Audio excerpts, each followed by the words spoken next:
Jarno Trulli, Nick Heidfeld, Lucas Di Grassi ou encore Jean-Éric Vergne. Ces noms vous disent forcément quelque chose si vous suivez la Formule 1 depuis des années. Tous ces pilotes font partie cette saison du premier championnat de Formula I, une discipline réservée aux monoplaces électriques. La jeune chambre économique de Monaco organisait mardi dernier avec Venturi un dîner débat à l'Automobile Club de Monaco. Objectif, mieux faire connaître ce monde de la Formule 1 électrique. C'était important pour nous, parce que c'est un événement majeur en principauté sur l'année 2015. C'est le début de quelque chose aussi, puisqu'on a connu 100 ans de sport automobile avec des voitures à propulsion gasoil, essence, et aujourd'hui il y a une mutation qui se crée.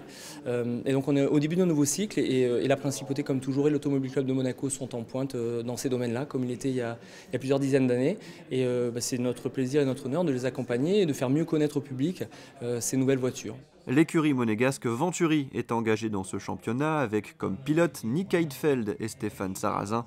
Quelques membres du team Venturi étaient à l'ACM pour entrer un peu plus dans les détails et présenter ces bolides électriques. La puissance maximum autorisée, c'est 200 kW sur l'année 1 pendant la phase de qualification et 150 kW pendant la course. Donc je sais que les kilowatts, c'est pas forcément très parlant, donc ça fait de l'ordre de 200 chevaux en course et 270 chevaux en qualification. Et puis à partir de l'année prochaine, vraisemblablement, il y aura une petite augmentation de la puissance, donc on travaille sur des moteurs un peu plus puissants, beaucoup plus puissants pour l'année prochaine et avec une meilleure efficacité énergétique. Pour cette première saison en Formula I, toutes les monoplaces sont identiques.